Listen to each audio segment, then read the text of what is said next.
Hello, my friends. This is Leo Babauta of Zen Habits. And in this video, I'm going to dive into the discipline of facing a hard and scary task.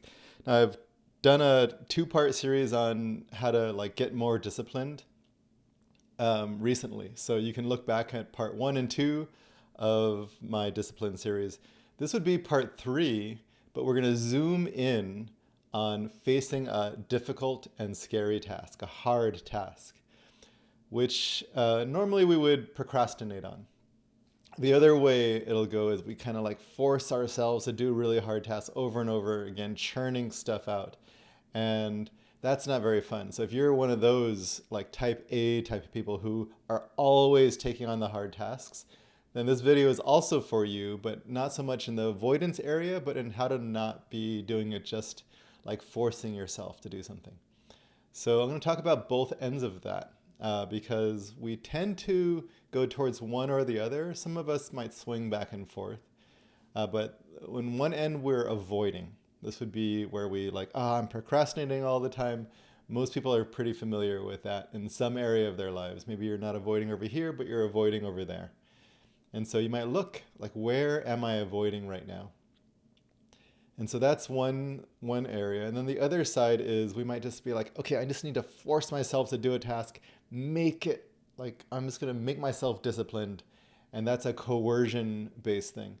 And the problem with that approach is, that's actually something that a lot of people would like, is to be able to coerce themselves, to be super disciplined. But the problem with that approach is that it has us doing things not because we want to, not because we like to, not because it brings us joy or meaning or purpose, but because we have to, because we should, because I'm supposed to. And when we get to that, then the tasks become a burden. And we might do that for a little while, and then we're just carrying this burden, and we don't feel very inspired. We can still do it. We're maybe reliable to keep doing it, but it will eventually lead to apathy and burnout. When we have a lot of burden, which most people do, we also tend to feel overwhelmed and resistant. So these are some of the problems when it comes to facing hard tasks. And so I'm going to dive into, in this video, I'm going to dive into what gets in the way, why we avoid, why we push ourselves to burden and coercion, and then how do we actually work with that so that we can actually have the discipline of facing these hard tasks, but without the coercion, without the burden, without the apathy and burnout. So let's take a look at that. Okay. Before I do, as always, I'd love for you to leave comments below, what is difficult about this for you, questions you might have, what resonates with you, other topics that you're interested in. And I am really putting some focus on putting some good content here on YouTube. Been doing that for the last couple of months at least. And would love for you to subscribe and share this with people and like the video. It helps to promote the video to YouTube's algorithms. So like it, subscribe, share it with others, and then comment below. So what gets in the way? Why do we avoid hard tasks? And that might be a really obvious question for you, but let's take a look at it anyway, because there's some neuroscience behind it that I think is really interesting. So a task in and of itself is not hard or scary, but there's usually something there that makes us want to resist it, that makes us resist it, that makes us want to avoid it. Something that's scary about it. And for example, let's say writing this email that's been in my, responding to this email that's been in my inbox. It requires me to go and get some information and do a bunch of different things and then have a reply that makes sense. And so there might be something about that email that's scary to me. Now, it's hard to know what that is, but if we really dug in, what's scary about this particular email? It's well, I'm not sure exactly how to do this task. When we're not sure how to do a task, we might have some resistance and some fear because it's stepping into the unknown. It's taking on a task without quite knowing exactly how to do it. And when we don't know how to do a task, what happens is we feel shaky about it. If we knew how to do something exactly, it's like, oh yeah, I can, for me, washing my dishes after I eat. Easy. I've done it thousands of times. I know exactly how to do it. I'm not worried about being judged. And so that's an easy task without a lot of resistance for me.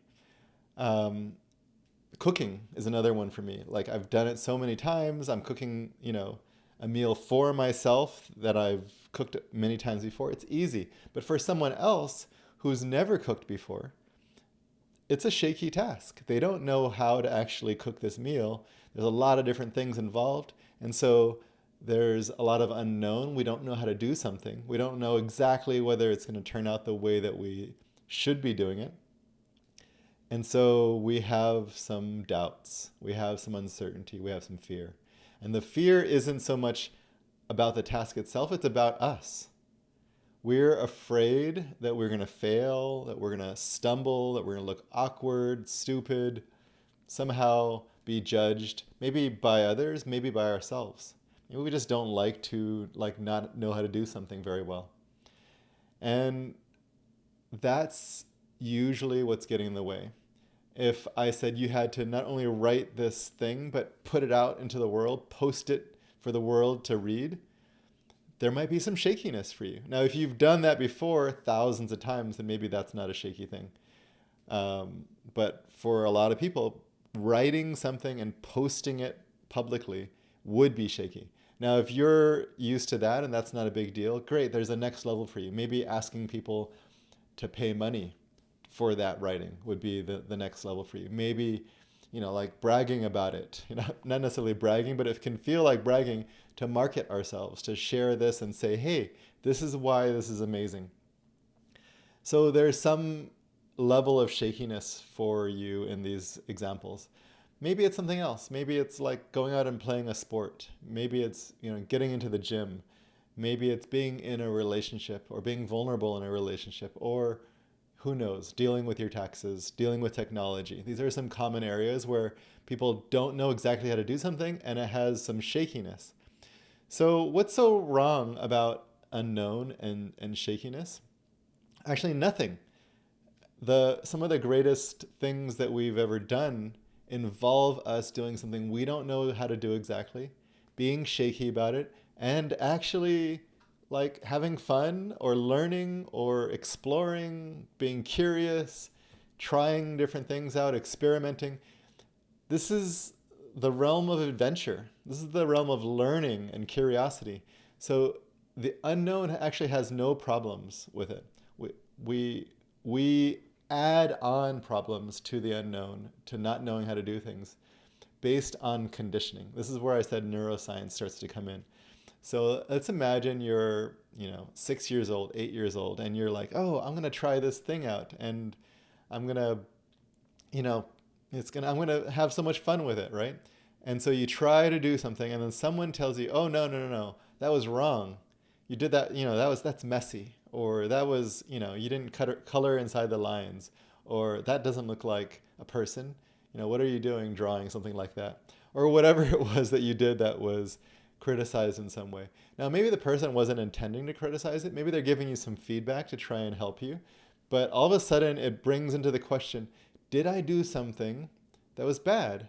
And especially if they had a tone of voice, or they punished you in some way, they somehow made it wrong, what you tried and failed at, there is going to be some question, maybe even some pain inside of you for having done it the wrong way. And we've all had these painful experiences, whether it's from our parents or our siblings or our friends or our teachers or, co-workers or students that are in class with us. Somehow we were embarrassed and made to feel wrong, less than or too much, or somehow we had messed up and we're stupid or whatever. All of us have an experience like that. And when we have an experience like that, it becomes this like intense, stressful situation. That in and of itself is not a bad thing. Stress is not a terrible thing. We can all have some kind of stress or pain. We can all do difficult things. But something in our brain said, ooh, danger. And so when you're about to try doing something like that again, danger alarms go off in the head. And so what we do is we form an idea that there in that direction lies pain. And so we form some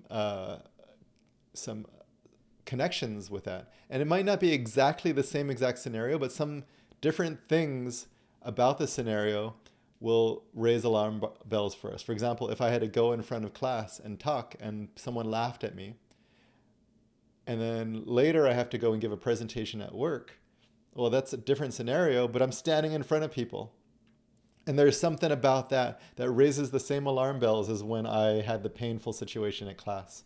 And so it's like, ooh, like don't do that. And so what we do is we form some strategies so that we can avoid the pain. Now, the strategies rarely are actually very effective, but it doesn't matter. Our brain will figure out some strategies.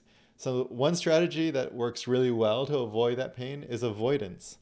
Now, it's not an effective strategy because avoidance actually creates more pain in a lot of cases. But it's a strategy to not go down this path that has pain in it. If you know that this path has pain, you will avoid it, right?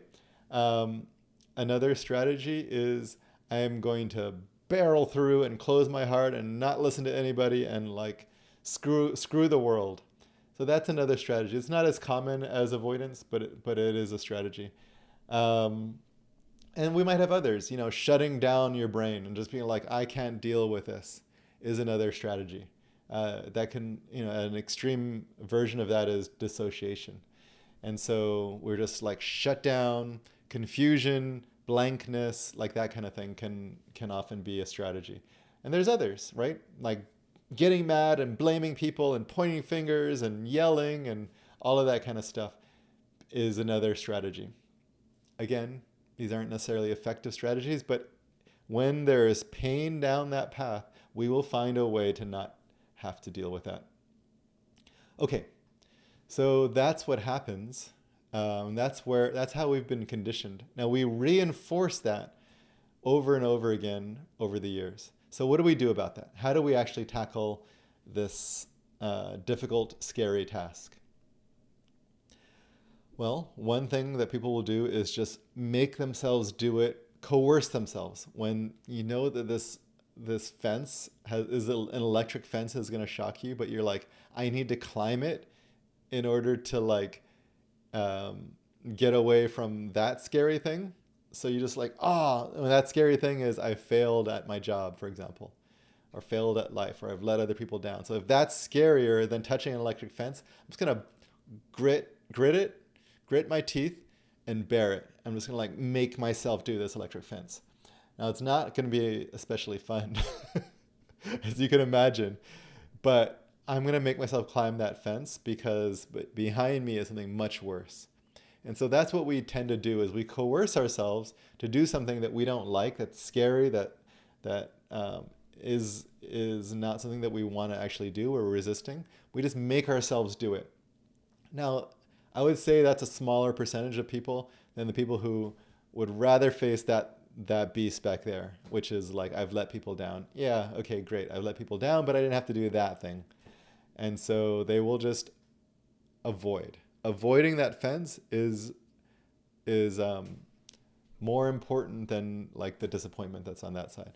So people will weight those differently, but they will train themselves one way or the other. We have a tendency usually one way or the other. Now, some people actually do both. And what we're going to look at is like how to do neither. Okay, so how do we do this? So first of all, what we want to get clear on is why. Why climb that electric fence? Is it just to not let someone down? Because that's actually not a great reason. It might sound nice, like, oh, why would I want to disappoint people?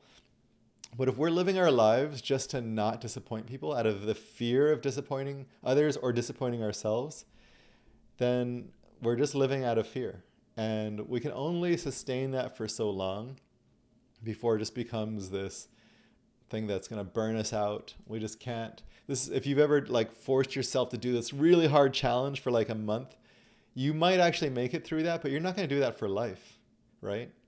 And actually, often people won't even make it through the month. It's like this really hard thing that you're forcing yourself to do. You're like hardcore and badass, but actually you don't really want to do it. And so you'll force yourself, but you can only do that for so long. Some people will do it for years, and then what happens there is apathy, burnout, just really like drained out of life. So that's not so great, right? So why do you want to do this other than fear? Other than so you don't be a bad person? Other than because you should or you have to or you're supposed to? Those are also not great reasons.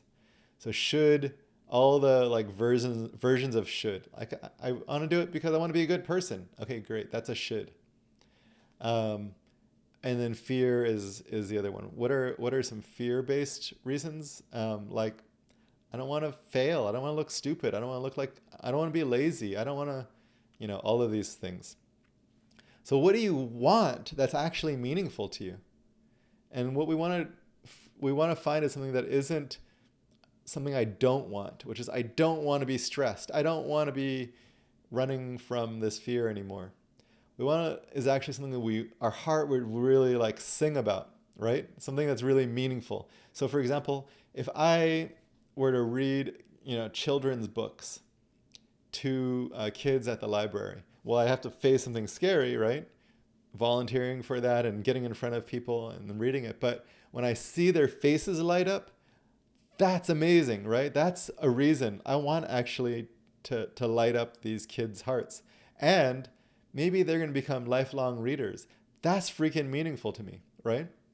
Or maybe I want to write a children's book for the same reasons, just to see their faces light up and to teach them about joy and to get them into reading so that they become lifelong readers. And that could actually change lives. So find your reason like that. Maybe it's not to help, thousands of kids. Maybe it's to help one person, your elderly parent or someone in your community who really needs the help. So helping others is a really meaningful reason. Maybe it's because I want my own heart to light up with joy. Maybe that's a good enough reason, right? So it doesn't matter, but you can see these are all uplifting reasons. They inspire us. They're full of possibility. So find that for yourself. If you don't have that and you just want to be disciplined and face this scary task because you want to be badass, that's great. It'll last you for a little while. But what I want for you is to be inspired as you do it. So what is your freaking reason? If you don't have that, great. Wait, find it. Reflect on it. Journal about it. Talk to someone else. Okay, so that's the number one thing. Find your deeper why. Find your passion, your purpose, your inspiration. So next, we want to tie that with structure and commitment. So commit yourself to doing it. So let's say I had to record a YouTube video and I'm feeling lazy. And I'm like, I know there's a real reason I want to do this, but I'm feeling lazy today.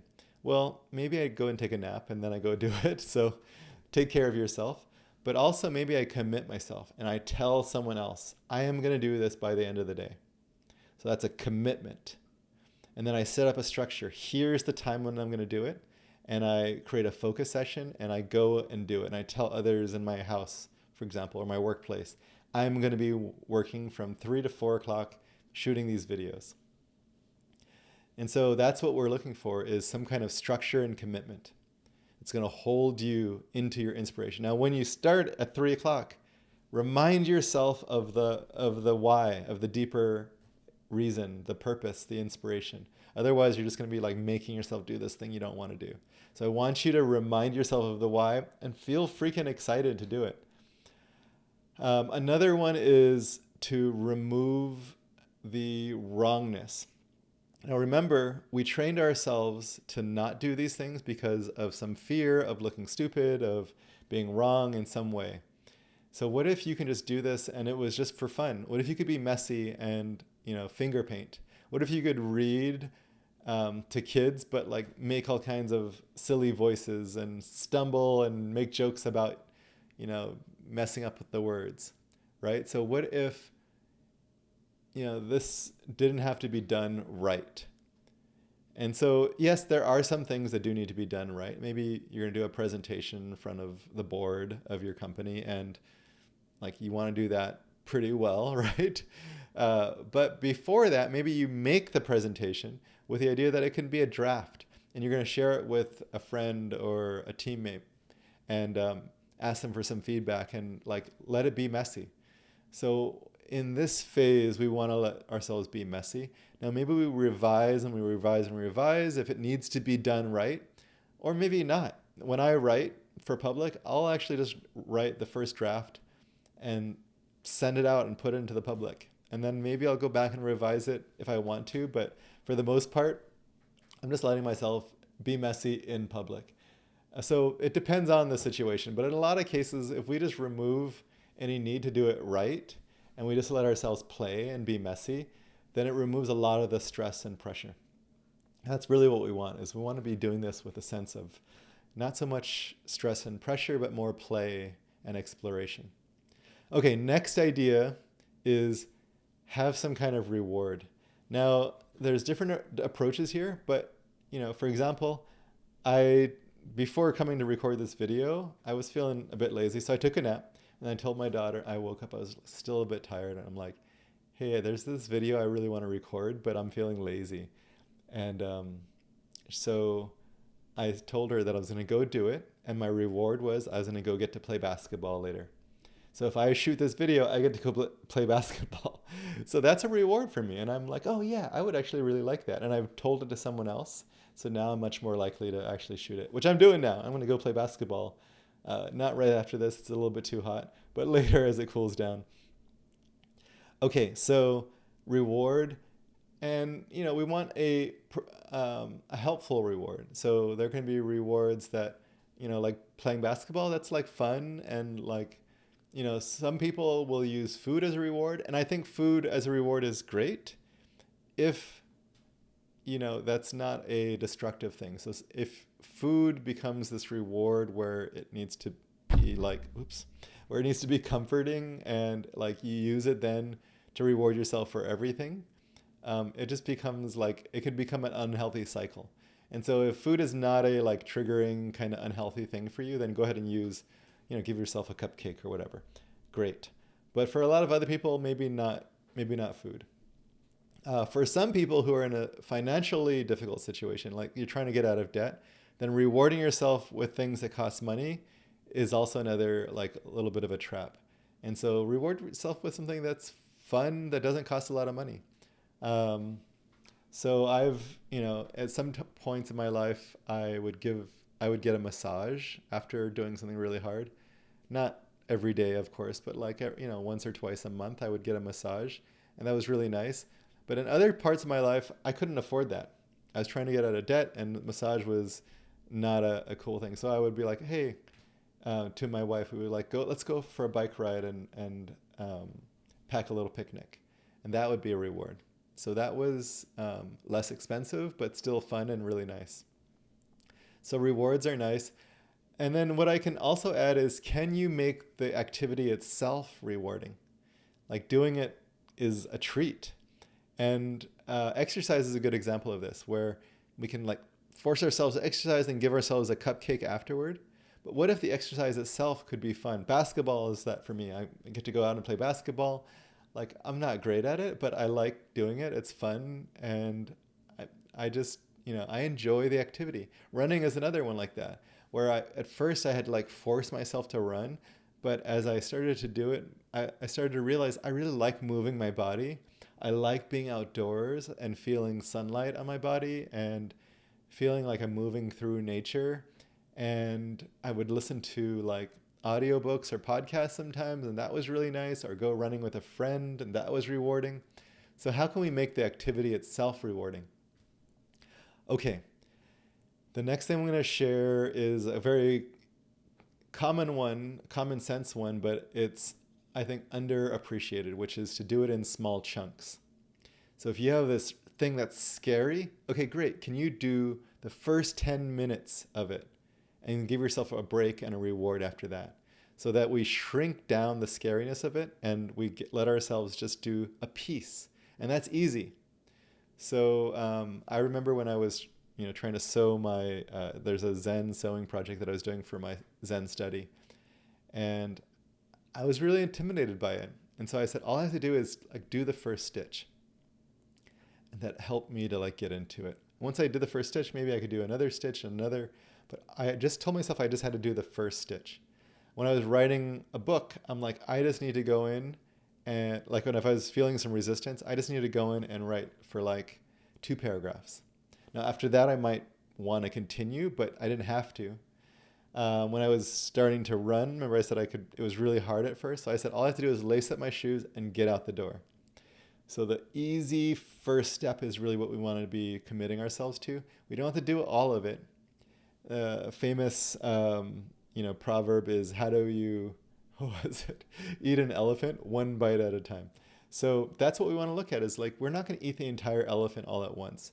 We want to just take a bite and really commit ourselves to that. Have a reward if necessary, and then get the ball rolling. And as we do this, as we continue to get the ball rolling one little chunk at a time, it actually becomes easier. We're rewiring our neurons from where we were when we were kids and we said, don't go down that painful path. What we're doing is we're actually building some trust that that path actually isn't painful. It's actually full of exploration and reward and fun and the ability to move and master something. So that's what I've got for you today. Of course, there's always 1,000 other tips, but these are the ones that I find to be most helpful in my life and in the people who I train. So if you like that, please do like this video, subscribe, share it with someone who could use some Zen habits in their lives, and I'll talk to you later. Bye, everybody.